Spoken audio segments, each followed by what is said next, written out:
¿Alguna vez el destino te ha puesto en el camino de alguien que parece pertenecer a un mundo completamente distinto al tuyo? Esta es una historia sobre cómo una noche de tormenta implacable y un encuentro inesperado pueden desafiar todas las reglas impuestas por la sociedad, cambiando dos vidas para siempre. Si te gusta este tipo de contenido, no olvides suscribirte a nuestro canal El Eco del Romance. Publicamos videos todos los días. Dale like al video si te gusta esta historia y deja en los comentarios contándonos de dónde eres y a qué hora nos escuchas. El carruaje negro avanzaba por la carretera como una aparición sombría, sus caballos de pelaje oscuro casi indistinguibles de la noche que los envolvía. El vehículo crujía y gemía bajo el peso de la lluvia incesante que había transformado el camino en un lodazal traicionero. Cada movimiento de las ruedas parecía arrancar algo de la tierra, un sonido grave, primitivo, que resonaba por la vasta inmensidad vacía del paisaje. Dentro de Minoshin, la cabina forrada de terciopelo Borgoña, el duque de Ashburn, permanecía inmóvil. Sus manos enguantadas reposaban sobre sus rodillas con una rigidez que hablaba de un control absoluto. El rostro, esculpido por linajes antiguos y decisiones severas, se mantenía vuelto hacia la ventana empañada, donde la niebla rastrera transformaba el mundo en sombras indistintas. Cedric Harrington, 32º duque de Ashburn, era conocido por tres cosas en toda Inglaterra: su fortuna, su frialdad y su incapacidad para perdonar. A los 34 años ya había enterrado a una esposa llevada por la fiebre durante el parto y había perdido al hijo que había nacido muerto. Desde entonces se había convertido en una estatua de sí mismo, moviéndose por el mundo sin tocarlo verdaderamente. La comitiva que lo acompañaba conocía bien los límites de su paciencia. Nadie hablaba sin necesidad, nadie cuestionaba sus órdenes y, sobre todo, nadie esperaba de él ningún gesto de humanidad que no fuera estrictamente protocolario. El cochero, un hombre de 60 años llamado Barnaby, conocía cada curva de aquella carretera. Había servido a los Harrington desde que Cedric era un niño. Sabía reconocer las señales de tormenta y sabía cuándo tirar de las riendas. Sabía cuándo apresurar el paso, pero aquella noche algo lo hizo dudar. No fue solo la lluvia que se intensificaba, transformando el camino en un río de lodo, ni el viento que aullaba entre los árboles desnudos, anunciando un temporal aún más feroz. Fue algo menor, más frágil, un bulto arrodillado a la orilla del camino, tan inmóvil que parecía formar parte del paisaje. Barnaby tiró de las riendas con fuerza, haciendo que los caballos bufaran en protesta. «Mi señor», dijo la voz ronca, atravesando la cortina de lluvia. «¿Hay alguien en el camino?» Y el sonido de las ruedas deteniéndose resonó como un presagio. Dentro del carruaje, el duque no se movió inmediatamente. Solo giró la cabeza lentamente en dirección a la ventana. Su mirada de un gris tormentoso, que algunos decían reflejaba el color de las piedras de Ashburn al atardecer, se fijó en lo que yacía más allá del cristal empañado. Una joven arrodillada en el barro, con los hombros encorvados bajo el peso de la lluvia, las manos enterradas en el suelo lodoso, como si estuviera aferrándose a su propia existencia. Sus ropas, un vestido de lana marrón desgastado, remendado en varios puntos, se pegaban a su cuerpo delgado, delineando la fragilidad de su estructura. El cabello, de un castaño indefinido, estaba pegado a su rostro y a su cuello por el agua, formando mechones pesados que goteaban sin cesar. Pero lo que más llamó la atención, lo que hizo al duque fruncir levemente el ceño, fue su inmovilidad. Ella no lloraba. No gritaba por ayuda, no alzaba las manos en una súplica dramática, solo permanecía allí, como si ya hubiera aprendido hace mucho tiempo que el mundo rara vez respondía a peticiones de misericordia.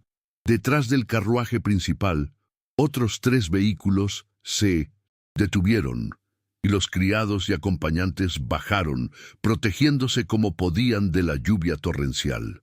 Murmullos bajos comenzaron a circular, palabras cortadas por el viento, pero cargadas de un desdén familiar. «Una mendiga», dijo alguien. Un hombre de mediana edad, vestido con la librea verde oscura de la casa Ashburn. «O peor», añadió otro, con un tono que dejaba claro que peor podría significar cualquier cosa. «Una fugitiva, una criminal, una enferma o una huérfana», concluyó una voz femenina, la ama de llaves, la señora Higgins, cuya expresión agria parecía esculpida permanentemente en su rostro delgado, probablemente expulsada de algún orfanato por conducta impropia. La palabra cayó en el aire como una sentencia, ya que huérfana no era solo una descripción, era una condena. Significaba a alguien sin raíces, sin protección, sin derechos, alguien a quien el mundo podía ignorar sin consecuencias. Beatriz tenía 21 años, 3 meses y 14 días, y sabía su edad exacta porque había sido el último regalo de su madre, murmurado en su oído antes de morir de tuberculosis, cuando Beatriz tenía apenas 9 años. «Naciste en el día más caluroso del verano, mi amor. Nunca olvides que viniste al mundo rodeada de luz». Pero desde entonces la luz parecía ausente de su vida. Había crecido en un orfanato administrado por la parroquia de Oak Haven, donde había aprendido 3 cosas: a trabajar hasta el colapso, a no esperar bondad y a sobrevivir, callándose cuando era necesario. A los 18 años, había sido colocada como criada en una casa de comercio, donde había servido lealmente durante 3 años, hasta que una acusación falsa, un broche de plata supuestamente robado, la había expulsado sin referencias. Desde entonces había vagado por pueblos menores, aceptando cualquier trabajo, como lavar ropa en ríos helados, cosechar papas hasta que las manos le sangraban y cuidar a niños enfermos de familias que le pagaban con restos de comida. Y aquella noche, tras ser expulsada de una posada por no poder pagar el alojamiento, se encontraba allí en el camino hacia algún lugar desconocido, sin destino, sin esperanza, solo esperando que el frío dejara de doler. Cuando escuchó el sonido de las ruedas deteniéndose, no se atrevió a levantar el rostro inmediatamente. Sabía lo que las personas ricas pensaban de quienes yacían en el barro. Sabía que su presencia era una molestia, una mancha visual en el paisaje ordenado de sus vidas, pero entonces una voz resonó, grave, controlada, con la autoridad natural de quien había nacido para mandar. «Sáquenla fuera del camino». Beatriz levantó el rostro lentamente. Lo primero que vio fue la linterna siendo levantada, su luz dorada y parpadeante, creando un círculo de claridad en la oscuridad.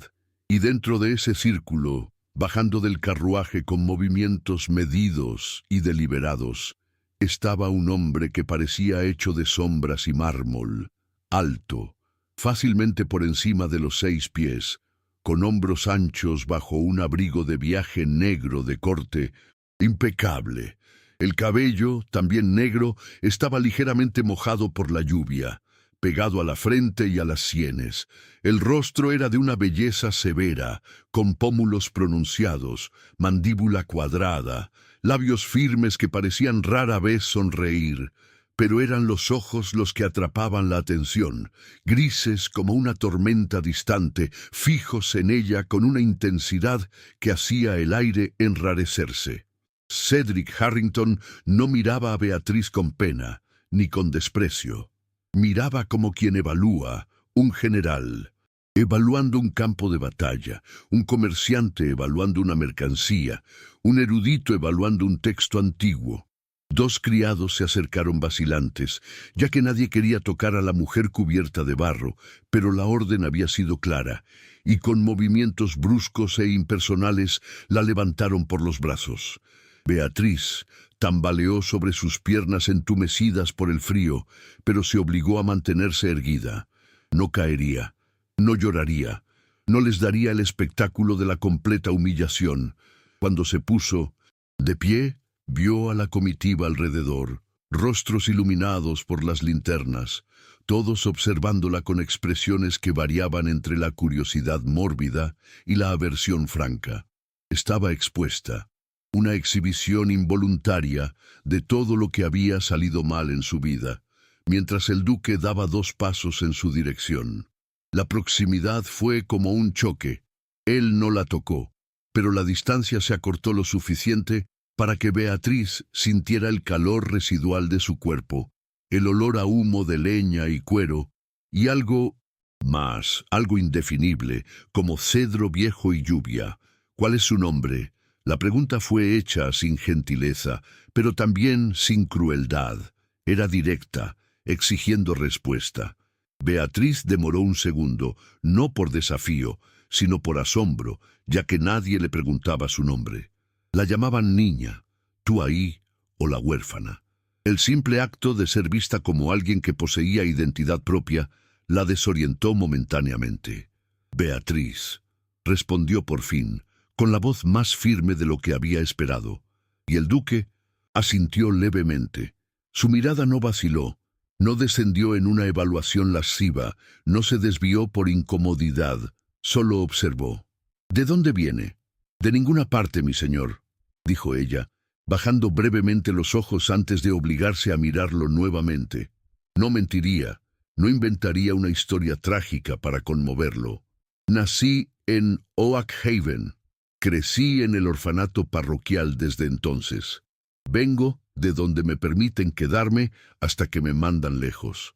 La respuesta era cruda, despojada de autocompasión o dramatismo. Era solo la verdad, a lo cual siguió un silencio. La lluvia arreciaba, transformándose en un diluvio, y el viento soplaba con fuerza creciente, haciendo que las linternas oscilaran violentamente.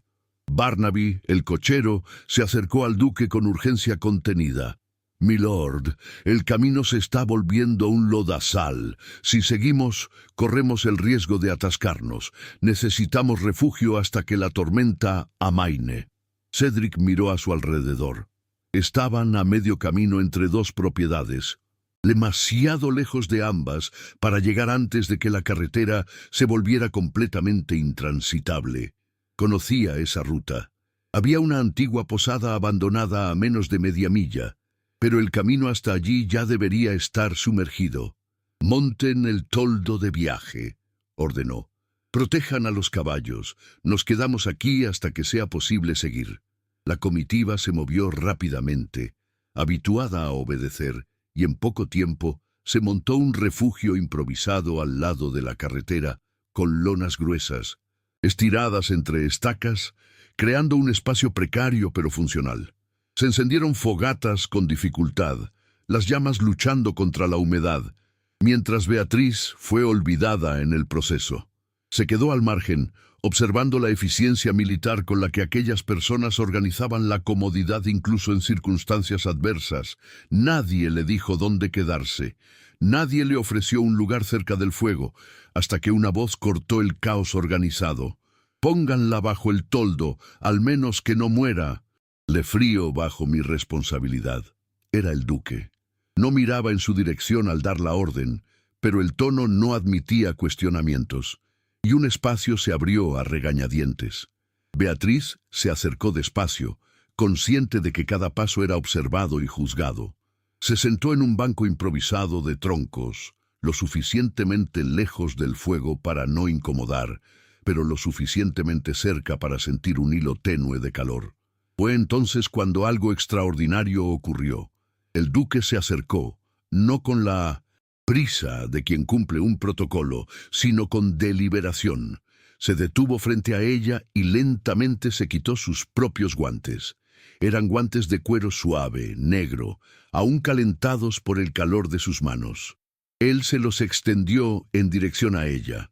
Beatriz miró los guantes y luego el rostro de él. Buscó escarnio o la sonrisa condescendiente de quien ofrece caridad para sentirse virtuoso. No encontró nada de eso, solo una expresión neutra e impenetrable. «Sus manos están moradas de frío», dijo él con La voz sin inflexión emocional, úselos. No era una petición, era una constatación seguida de una orden. Beatriz extendió las manos temblando incontrolablemente y aceptó los guantes. El cuero estaba caliente, casi vivo. Al deslizarlos sobre sus dedos helados, sintió una ola de alivio tan intensa que casi le dolió. Las lágrimas se le atoraron en la garganta, pero las suprimió. «Gracias, milord», murmuró con la voz ronca. Él asintió brevemente y se alejó, volviendo cerca del carruaje, donde dos de sus hombres discutían rutas alternativas, pero el gesto había sido visto por la comitiva, por las expresiones que variaban entre el asombro y la desaprobación. Y algo había cambiado imperceptiblemente en el equilibrio de aquella noche. El tiempo se arrastraba bajo el toldo improvisado. La lluvia no disminuía, por el contrario, se intensificaba, transformando el mundo en un estruendo continuo de agua golpeando contra la lona y la tierra. El fuego crepitaba luchando contra las ráfagas de viento que lograban penetrar por los laterales abiertos del refugio. Beatriz permaneció sentada, envuelta en los guantes calientes del duque, observando la escena a su alrededor con la atención silenciosa de quien había aprendido a leer a las personas como forma de supervivencia. Había una jerarquía clara allí, criados que servían, acompañantes que aconsejaban y el duque en el centro de todo, una presencia gravitacional que ordenaba el caos. Pero fue otro movimiento lo que capturó su atención. Uno de los criados, un hombre mayor, de tal vez 50 años, con cabello gris y patillas espesas, cojeaba visiblemente.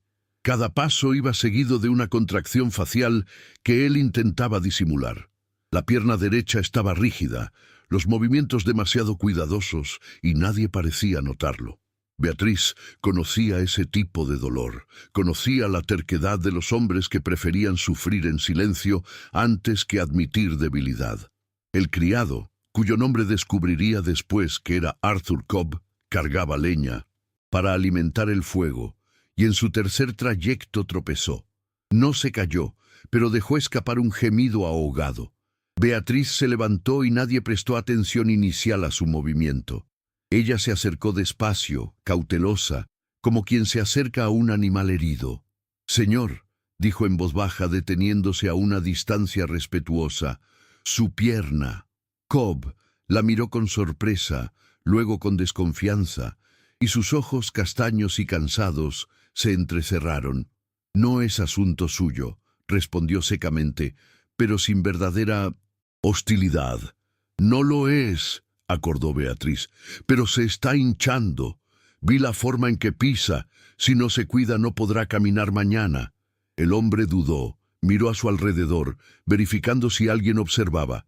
Entonces, con renuencia, permitió que ella se acercara.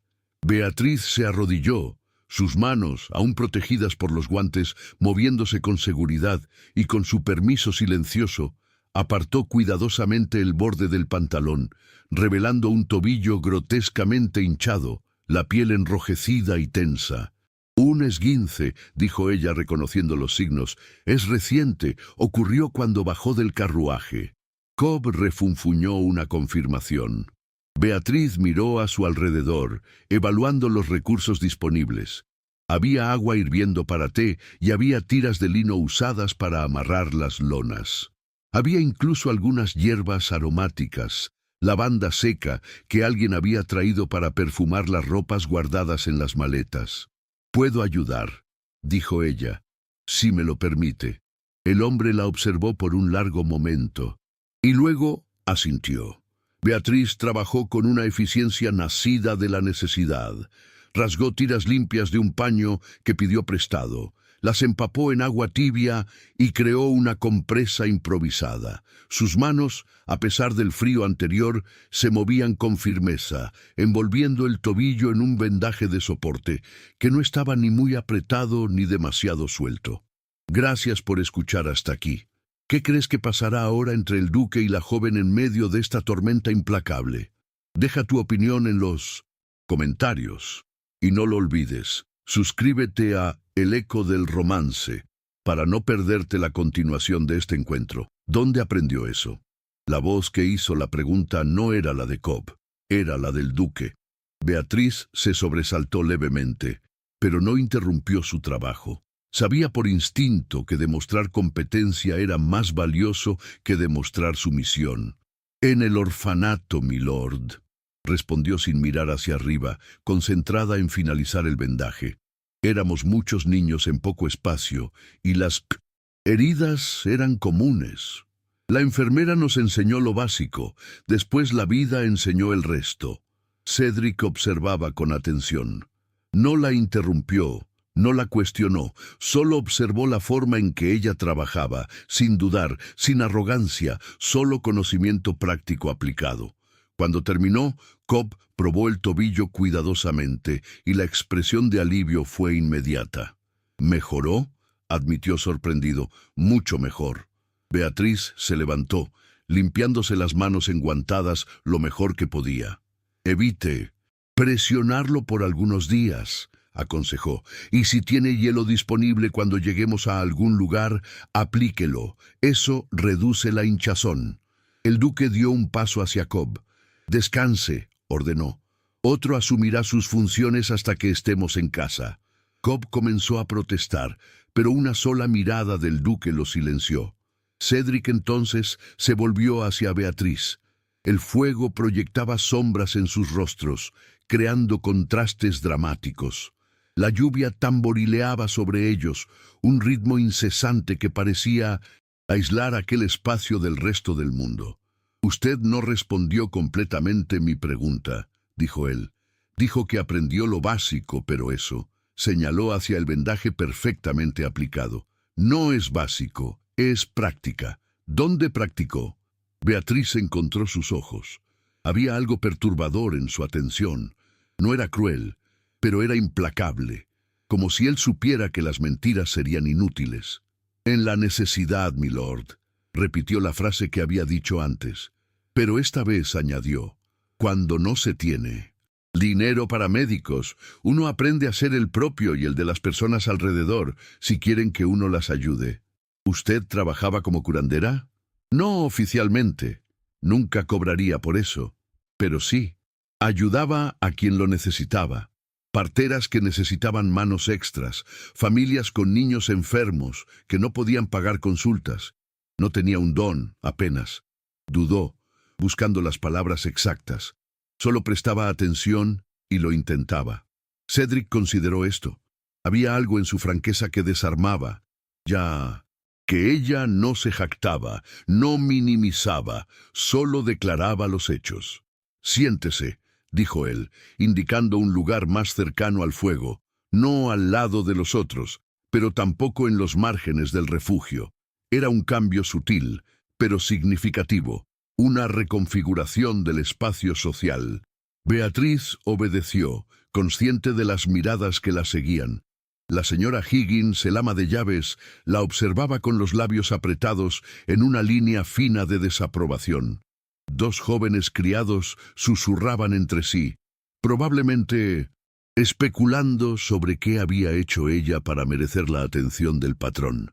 Pero el duque no parecía notar, o no le importaban las tensiones que su orden había creado.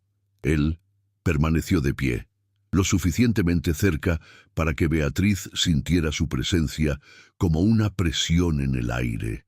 No era amenazadora, era algo diferente, algo que hacía que su corazón latiera de forma irregular y que creaba un calor en su rostro que no venía del fuego. «¿Cuánto tiempo lleva en la carretera?», preguntó él. «3 días, milord, sin dinero, sin nada». «¿Y su destino?». Beatriz dudó. Era una pregunta simple que exponía la verdad patética de su situación. «No tengo destino, milord. Solo seguía el camino, esperando que me llevara a algún lugar que necesitara manos para trabajar». El silencio que siguió no fue cómodo, pero tampoco fue cruel. Era pensativo. Y entonces ocurrió algo que nadie esperaba. El viento sopló con una violencia repentina, arrancando una de las estacas que sostenía el toldo. La lona se desprendió parcialmente y la lluvia invadió el espacio protegido, apagando una de las fogatas y esparciendo brasas. Hubo un movimiento caótico, con criados corriendo para volver a levantar la estaca y otros intentando proteger las maletas del agua. Beatriz vio el problema inmediatamente. La estaca necesitaba ser sostenida en su lugar mientras alguien la martillaba de vuelta en la tierra ablandada. Pero los hombres que intentaban hacerlo resbalaban en el barro, incapaces de mantener suficiente equilibrio. Sin pensar, ella se movió. Corrió hasta la estaca caída, plantó los pies firmemente, las suelas gastadas de sus botas, encontrando tracción donde las botas pulidas resbalaban, y sostuvo la madera con ambas manos. «¡Ahora!», le gritó al criado que sostenía el martillo. El hombre dudó, mirándola como si ella se hubiera vuelto loca, una huérfana cubierta de barro dando órdenes. «Haga lo que ella dijo». Llegó la voz cortante del duque y el criado obedeció. 3 golpes firmes y la estaca estaba de vuelta en su lugar. Beatriz soltó la madera con las manos doliéndole por la fuerza que había ejercido.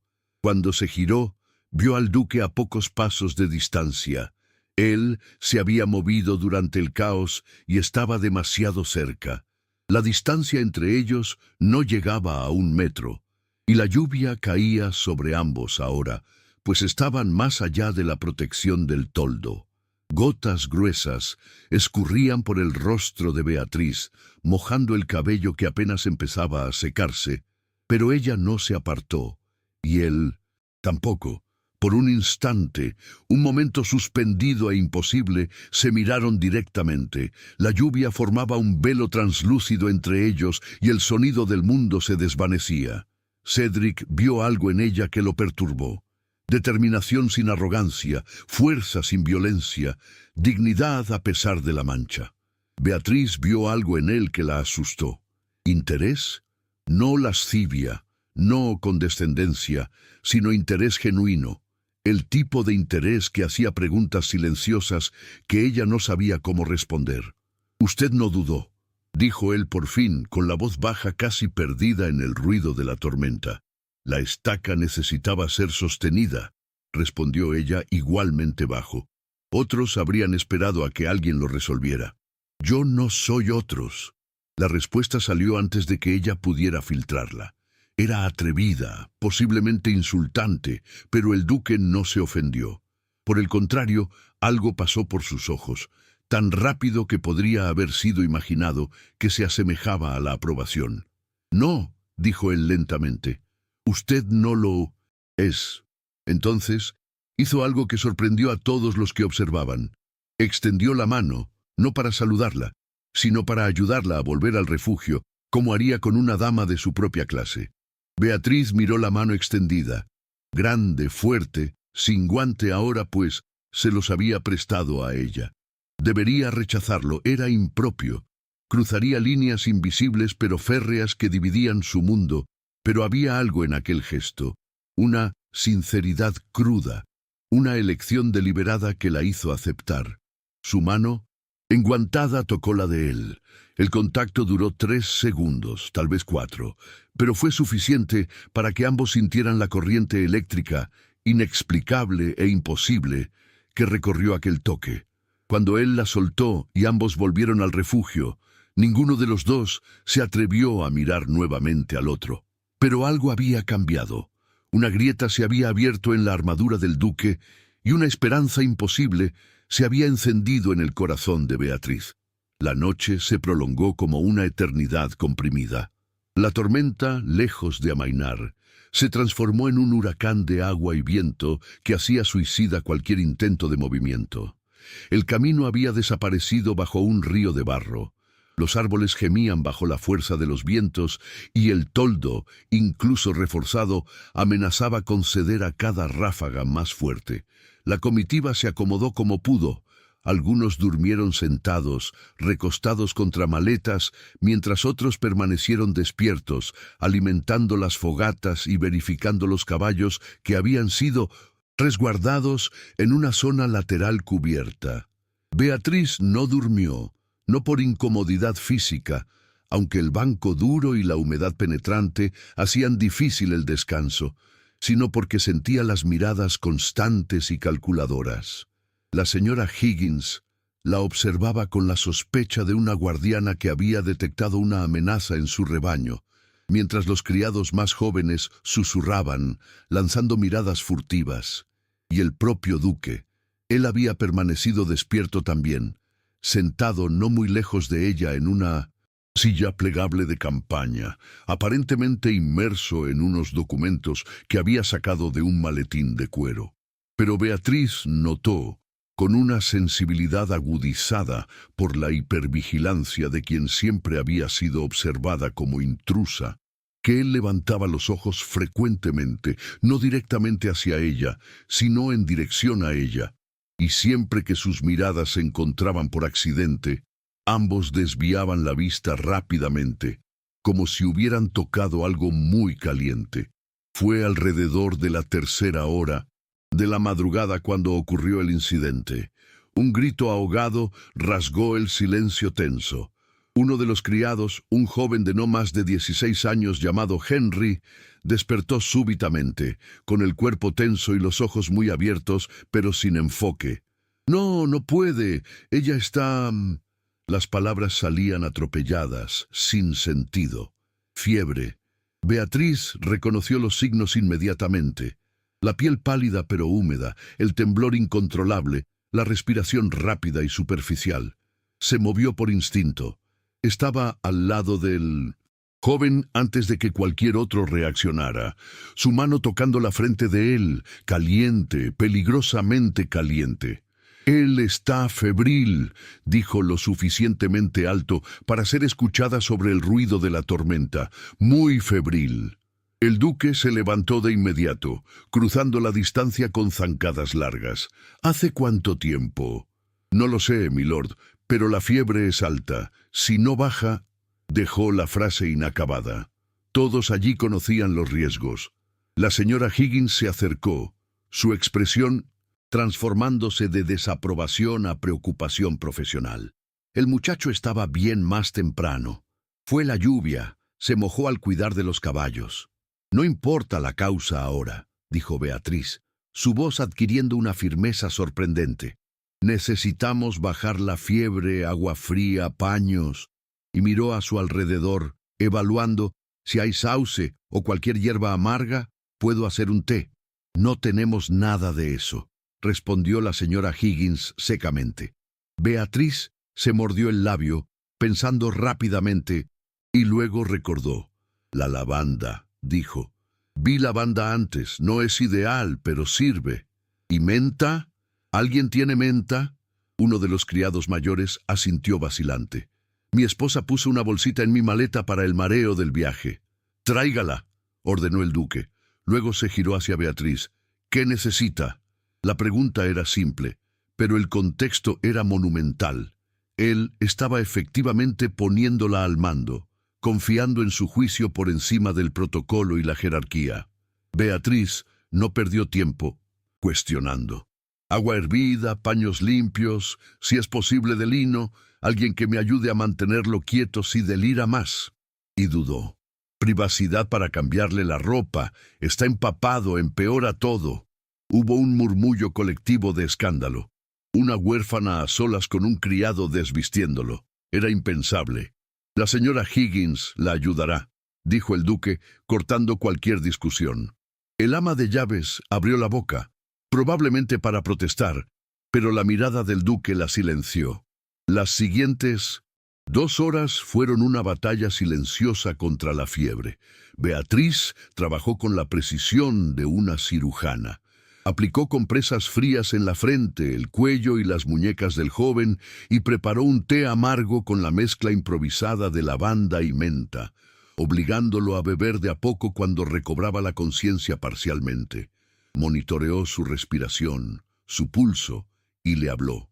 «Henry», le decía en voz baja, firme, «escucha mi voz, concéntrate en ella, estás a salvo, la fiebre va a pasar, pero necesitas luchar, respira profundo, más profundo.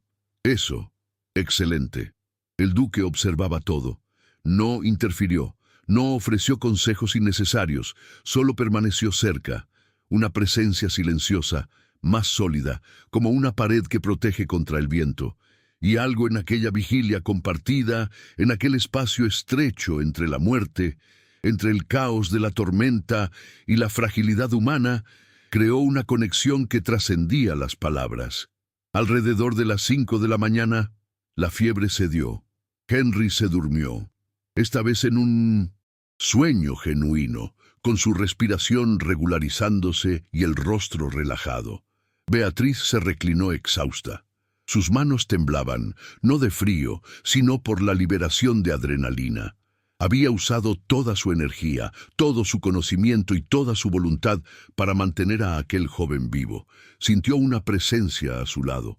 El duque estaba allí, agachado para quedar a su nivel. «Usted lo salvó», dijo él simplemente. «No sé si...» empezó ella siempre reacia a reclamar mérito.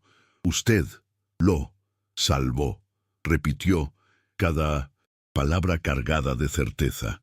Si no hubiera actuado de inmediato, si no supiera qué hacer, él estaría muerto al amanecer. Beatriz no supo qué responder. Miró a Henry, que dormía pacíficamente, y luego de vuelta al duque. Bajo la luz temblorosa de la única fogata aún encendida, su rostro parecía diferente, menos esculpido en piedra, más humano.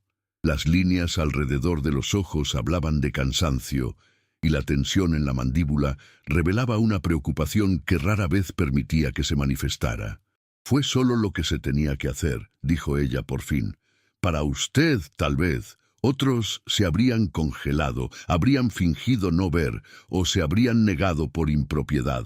Había algo en su voz, una amargura contenida que sugería experiencia personal con tales personas. El silencio que siguió no fue incómodo. Estaba cargado, sí, pero no con tensión negativa. Era la densidad de lo no dicho, del reconocimiento mutuo, que las palabras solo atropellarían. «Usted me sorprende, Beatriz Vance», dijo el duque finalmente con voz baja, casi un murmullo, «y no me sorprendo fácilmente». Antes de que ella pudiera responder, la tormenta finalmente comenzó a ceder. La lluvia disminuyó a una llovizna persistente, el viento perdió su furia, y con el cambio de tiempo vino la conciencia de que la noche, aquella noche extraña e imposible, estaba terminando. La aurora llegó no en una explosión dorada, sino en tonalidades pálidas de gris y plata. La tormenta había dejado tras de sí un mundo lavado, exhausto, pero sobreviviente. El camino, aunque todavía lodoso, se había vuelto navegable con cuidado. Los caballos, tras ser alimentados y verificados, se mostraban listos para reanudar el viaje, y con la posibilidad de movimiento llegó la inevitabilidad de la despedida. Beatriz sabía cómo funcionaba aquello. Conocía el guión de interacciones temporales entre clases. El duque había cumplido su deber moral, garantizando que ella no muriera de frío, y ahora seguirían sus caminos. Él hacia su propiedad, a su vida de privilegio y poder, ella hacia bueno a donde el camino la llevara, y esperó que él le diera algunas monedas. Era el gesto tradicional, amable pero final, un cierre que restauraría las jerarquías naturales. Pero el duque no se acercó con una bolsa. Permaneció cerca del carruaje, hablando en voz baja con Barnaby, el cochero. Ocasionalmente sus ojos se desviaban hacia ella, pero no dijo nada. La señora Higgins, por otro lado, fue bastante clara en sus intenciones. Se acercó a Beatriz con pasos firmes y postura rígida. «Es hora de que se vaya», dijo sin rodeos. «El camino está lo suficientemente despejado. Seguiremos viaje». «Entiendo, señora», respondió Beatriz calmadamente. Se levantó, preparándose para irse. «Y antes de que siquiera lo piense», continuó el ama de llaves con voz baja pero venenosa, «en sacar provecho de la bondad momentánea de su gracia, déjeme ser perfectamente clara. Lo que ocurrió aquí fue una excepción, dictada por la tormenta y por la inconveniencia. Usted no tiene lugar en nuestro mundo. y cualquier intento de insinuarse en la buena gracia del duque será duramente rechazado. Beatriz no retrocedió. Encontró los ojos de la mujer directamente. Nunca presumí tener lugar en su mundo, señora, y no necesito insinuar nada. Sé exactamente quién soy. La respuesta, tranquila pero firme, tomó a la señora Higgins por sorpresa. Por un momento, la máscara de superioridad vaciló. Conozca su lugar, siseó por fin. Siempre lo he sabido, replicó Beatriz, pero el lugar no define el valor. Fue entonces cuando una voz cortó la atención, señora Higgins. Verifique que todas las maletas hayan sido empacadas adecuadamente. El duque se había acercado sin que ninguna de ellas lo notara, y su presencia inmediata hizo que el ama de llaves se enderezara, la hostilidad desapareciendo bajo una máscara de deferencia profesional. «Sí, su gracia», murmuró, alejándose rápidamente. El duque se volvió hacia Beatriz. Por primera vez, desde aquella noche, estaban solos relativamente, considerando a la comitiva alrededor, pero sin intermediarios directos. «¿A dónde planea ir?», preguntó él. «A donde el camino me lleve, milord», respondió Beatriz. Era la misma respuesta que le había dado antes, pero ahora cargaba un peso diferente, una melancolía de oportunidad perdida. «Eso no es una respuesta. Es la única que tengo». Él la estudió en silencio. Luego, sorprendentemente, dijo: «Tengo una propiedad a 3 horas de aquí. Ashbourne es una de las más grandes de la región». Beatriz aguardó, sin entender a dónde llevaba eso. «Mi hijo vive allí». La revelación fue como un rayo en cielo despejado. Un hijo. El duque tenía un hijo. Algo en su rostro debió transmitir su asombro, porque él continuó: «Gabriel, 5 años. Desde que su madre murió en el parto, él no habla, no con palabras. Los médicos no encuentran una causa física. Dicen que es trauma, un luto que un niño no sabe procesar». Su voz permaneció controlada, pero Beatriz escuchó las grietas. Dolor antiguo, culpa residual, la impotencia de un hombre que podía mandar fortunas, pero no podía curar a su propio hijo. Ha tenido decenas de institutrices, tutores, incluso un médico especializado de Londres, y ninguno logró hacerlo hablar. La mayoría se rinde y dice que es ineducable. Hizo una pausa, fijando la mirada en el horizonte distante. «Pero yo vi cómo usted cuidó a Cobb y a Henry, no con técnica rebuscada ni conocimiento académico, sino con atención verdadera, paciencia, cuidado». Se giró nuevamente hacia ella.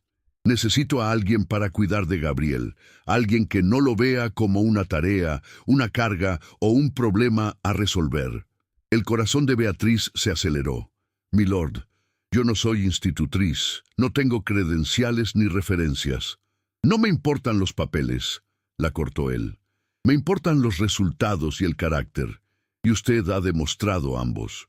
Era una oferta, una oportunidad, pero también, ella lo intuía, era una prueba y un riesgo. «Milord, si acepto», dijo ella lentamente, «habrá quienes en su casa me verán como intrusa, quienes cuestionarán cada decisión, cada interacción». «Lo sabrá», confirmó él, sin intentar suavizar la verdad. «Y usted», dudó, buscando coraje, «¿usted me apoyaría o sería desechable al primer síntoma de conflicto?» La pregunta era atrevida, casi insubordinada, pero él no se ofendió. «Si usted cuida de mi hijo», dijo con absoluta claridad, «tendrá mi protección total, incuestionable». No, era una promesa a la ligera, era un pacto. Beatriz sintió el peso del momento. Sabía que aceptar significaría entrar en un mundo que la quería exiliar. Significaría exposición constante, juicio perpetuo, un paso en falso y sería destruida. Pero también significaba un propósito, un techo y, tal vez lo más importante, un niño que la necesitaba. «Acepto», dijo por fin. Vio algo pasar por los ojos del duque, alivio, tal vez, o satisfacción. Pero rápidamente la máscara de neutralidad regresó. Entonces está decidido. Usted viajará con nosotros. Hizo una pausa y luego añadió en un tono más bajo, casi privado. Y Beatriz, gracias. Era la primera vez que él la llamaba por su nombre sin título o formalidad. La intimidad accidental del gesto hizo que algo se le apretara en el pecho. Antes de que pudiera responder, él ya se estaba alejando, gritando órdenes para que la comitiva se preparara. Beatriz permaneció inmóvil por un momento, procesando lo que acababa de ocurrir. Su vida había cambiado de curso irreversiblemente y no sabía si sentía esperanza o terror. Tal vez ambas. El carruaje estaba listo. Los caballos relinchaban suavemente, ansiosos por movimiento tras la larga noche estática. Los criados se movían con eficiencia ensayada, guardando el equipo, apagando las fogatas y desmontando el toldo. Beatriz se quedó al margen, aún procesando la realidad de que no la estaban dejando atrás. Pero incluso con la oferta del duque, una parte de ella esperaba que hubiera algún retroceso, alguna excusa de última hora. Las personas como ella no recibían oportunidades, eran toleradas temporalmente antes de ser descartadas. La señora Higgins había asumido el control de la preparación, su voz cortante dirigiendo a los criados más jóvenes con precisión militar. A menudo sus ojos se desviaban hacia Beatriz, cargados de una desaprobación que no necesitaba ser verbalizada, y otros miembros de la comitiva también observaban, susurraban y calculaban. «Es inadecuado», murmuraba. Uno de los caballeros acompañantes, un hombre de mediana edad llamado Lord Sterling, una huérfana sin referencias, sin historial, entrando en la propiedad del duque para cuidar al heredero. «Es un escándalo esperando a ocurrir». «Tal vez sea exactamente el tipo de escándalo que ella busca», insinuó otro con voz baja pero lo suficientemente audible. Beatriz lo oyó, siempre lo oía. Había aprendido a interpretar susurros como algunos interpretan melodías, pero no reaccionó. Se mantuvo erguida, los hombros rectos, las manos, aún envueltas en los guantes del duque, cruzadas calmadamente frente a ella. Cuando todo estuvo listo, el duque se acercó al carruaje principal, se detuvo en el escalón, como había hecho la noche anterior, y fue entonces cuando ocurrió. Se giró lenta y deliberadamente. Sus ojos encontraron a Beatriz a través de la distancia que los separaba, y él bajó. No envió a un criado, ni hizo un gesto vago indicando que ella debería encontrar un lugar en uno de los carruajes secundarios. Caminó directamente hacia ella. El silencio que descendió sobre la comitiva fue absoluto. Todos, absolutamente todos, detuvieron lo que estaban haciendo para observar. El duque se detuvo frente a Beatriz y le extendió la mano, no como un empleador a una criada, sino como un caballero a una dama. «Beatriz», dijo, con voz clara e intencionalmente audible para todos a su alrededor. «Suba». La orden cargaba múltiples capas. Era una invitación, era una declaración, era un rompimiento, deliberado de todas las convenciones sociales que regían aquel mundo. Invitarla al carruaje principal, donde él mismo viajaría, no era solo cortesía, era una elevación, un reconocimiento público de que ella tenía el valor suficiente para compartir su espacio. Beatriz sintió el peso del momento como una presión física. Todas las miradas estaban fijas en ella, esperando, juzgando. Si aceptaba, cruzaría un umbral, se convertiría en un objetivo, y no habría retorno a la invisibilidad. Si se negaba, insultaría al duque públicamente, mostraría ingratitud y probablemente perdería la oportunidad que él le había ofrecido.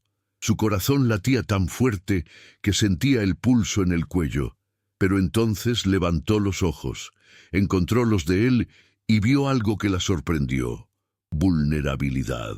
Él no estaba seguro de que ella aceptaría. Se estaba exponiendo, arriesgando su propio prestigio al hacer aquel gesto público. Y en aquel instante, Beatriz comprendió algo fundamental. Él necesitaba que ella aceptara, no solo para validar su decisión de contratarla, sino porque algo en él, algo profundo y herido, necesitaba creer que la dignidad podía ser reconocida independientemente de los títulos o el nacimiento. Beatriz extendió la mano. Sus manos, la de él grande y fuerte, la de ella más pequeña pero firme, se encontraron y juntos subieron el escalón del carruaje. Detrás de ellos, un murmullo colectivo estalló como una presa rota. ¡Escándalo!, siseó alguien. ¡Impensable!, acordó otro. ¿Qué dirán en la propiedad?, cuestionó una tercera voz horrorizada. Pero el duque no giró la cabeza, no ofreció explicaciones ni se justificó. Simplemente entró en el carruaje detrás de Beatriz y cerró la puerta. Dentro del vehículo, el espacio se volvió súbitamente íntimo. El interior era lujoso, con terciopelo borgoña, detalles de madera pulida y cortinas de seda en las ventanas, y había bancos tapizados dispuestos frente a frente.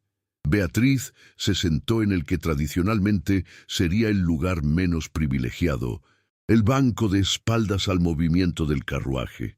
El duque se sentó en el banco opuesto y por primera vez desde que se conocieron estaban completamente solos, sin testigos ni intermediarios. El silencio inicial estuvo cargado. Beatriz no sabía a dónde mirar, pues si lo miraba a él parecería atrevida, y si desviaba demasiado la mirada parecería incómoda. Fijó la vista en sus propias manos enguantadas, aún usando las de él. «Puede quedarse con ellos», dijo él de repente. Beatriz levantó los ojos confundida. «Los guantes», explicó. «Son suyos ahora». «Milord, yo no puedo», comenzó a protestar. «Ya son suyos», la interrumpió él. «Y llámeme Ashburn, todos lo hacen». «¿No sería inapropiado, milord?» «Muchas cosas no son apropiadas», dijo él, con un rastro de algo que podría ser humor sombrío tiñendo su voz. «Pero ocurren de todos modos». El carruaje comenzó a moverse, oscilando suavemente sobre el camino irregular, y Beatriz se permitió finalmente mirarlo directamente. En la luz de la mañana, filtrada por las cortinas de seda, él parecía cansado, pero también más joven de alguna forma. Las líneas duras de su rostro se suavizaban ligeramente en la penumbra dorada. «¿Por qué hizo eso?», preguntó ella en voz baja. «El gesto allá afuera, usted sabía lo que significaría». «Sí», confirmó él simplemente. «Entonces, ¿por qué?». Él consideró la pregunta, y luego, con una franqueza que la sorprendió, respondió: «Porque estoy cansado de vivir en un mundo donde el valor de una persona es determinado por el nombre que lleva al nacer, donde la bondad y la competencia son menos importantes que el linaje y la propiedad». Hizo una pausa, su mirada volviéndose distante. «Mi esposa, Lady Victoria». Ella era todo lo que la sociedad consideraba perfecto: linaje impecable, educación refinada, belleza reconocida. Pero cuando nació Gabriel, cuando ella murió, ninguna de esas cualidades importó.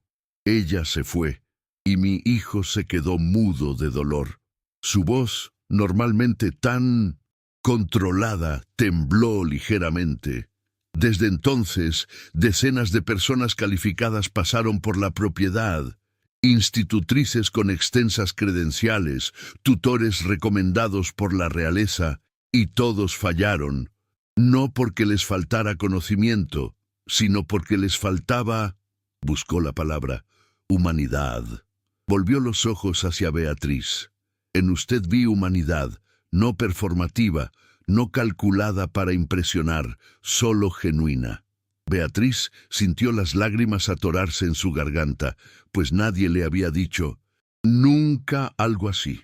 «Yo podría fallar también», admitió en voz baja. «Su hijo puede seguir sin hablar. Yo puedo no ser lo que él necesita». «Puede», acordó el duque, «pero al menos lo intentará por las razones correctas. Y eso ya es más de lo que cualquier otro ha ofrecido». El silencio que siguió no fue incómodo, fue comprensivo. Eran dos seres humanos de mundos imposiblemente diferentes, encontrando un terreno común en el reconocimiento mutuo del dolor, la pérdida y la terca esperanza de que algo mejor era posible. El viaje continuó y pasaron las horas. Conversaron de manera intermitente sobre la propiedad, sobre Gabriel, sobre expectativas prácticas, pero también hubo momentos de silencio cómodo, donde simplemente existieron en el mismo espacio, sin la necesidad de llenar cada segundo con palabras. Cuando el carruaje finalmente giró en una gran alameda bordeada por robles antiguos, Beatriz supo que habían llegado. Ashbourne se reveló gradualmente a través de las ventanas. Una mansión imponente de piedra gris con 3 pisos, innumerables ventanas, torres en las esquinas y jardines meticulosamente mantenidos. Era intimidante, magnífico y, Beatriz imaginó, increíblemente solitario. El carruaje se detuvo frente a la entrada principal. Los criados se alineaban, docenas de ellos, esperando para recibir al señor que regresaba. El duque bajó primero. Luego, una vez más, le extendió la mano a Beatriz y una vez más, ella aceptó. Cuando sus pies tocaron el suelo de piedra de la propiedad, escuchó los murmullos inmediatos. Vio las expresiones de sorpresa, escándalo, curiosidad, pero el duque no le soltó la mano de inmediato, sino que la sostuvo por un segundo más de lo que sería estrictamente necesario. Un gesto sutil, pero elocuente. Una declaración para todos los que observaban. Ella está bajo mi protección. Bienvenida a Ashbourne, dijo él en voz baja, destinada solo a ella, y luego más alto para los criados. Esta es la señorita Beatriz Vance. Ella será la nueva, cuidadora de Lord Gabriel. Espero que todos la traten con el respeto debido a alguien de su posición. El uso de señorita, un título de respeto normalmente reservado para mujeres de clase superior, fue deliberado. Era un ladrillo más en la pared que él estaba construyendo a su alrededor, protegiéndola del mundo que quería destruirla. La señora Higgins se acercó, con expresión neutra, pero los ojos fríos. Su gracia, ¿dónde desea que la señorita Vance sea alojada? Era una pregunta aparentemente inocente, pero cargada de intención, ya que donde ella fuera ubicada determinaría su estatus en la jerarquía de la propiedad. El duque no dudó. En el ala familiar, en la habitación adyacente a los aposentos de Gabriel, para que pueda atenderlo inmediatamente si lo necesita. Otra onda de choque atravesó a la comitiva reunida. El ala familiar, no los cuartos de criados, no el ala de las institutrices, el ala reservada a la familia y huéspedes de alto estatus. Era un posicionamiento deliberado que elevaba a Beatriz por encima de cualquier ambigüedad. «Como desee su gracia», respondió la señora Higgins con la voz tensa. Y mientras Beatriz era conducida al interior de la mansión, siguiendo a una joven criada a través de pasillos revestidos con paneles de madera oscura e iluminados por candelabros de cristal, se permitió, por primera vez en años, sentir algo peligroso, esperanza, no ingenua, no ciega a las dificultades que ciertamente vendrían, pero esperanza de todos modos, porque aquel día en un camino fangoso, bajo una tormenta implacable, un duque había detenido su carruaje y había hecho lo impensable. No solo la había rescatado del barro, sino que la había tratado como humana, como valiosa, como digna. Y al hacerlo, al elegir verla cuando el mundo prefería ignorarla, él había quebrado algo fundamental, la creencia de ella de que su nacimiento determinaba su destino.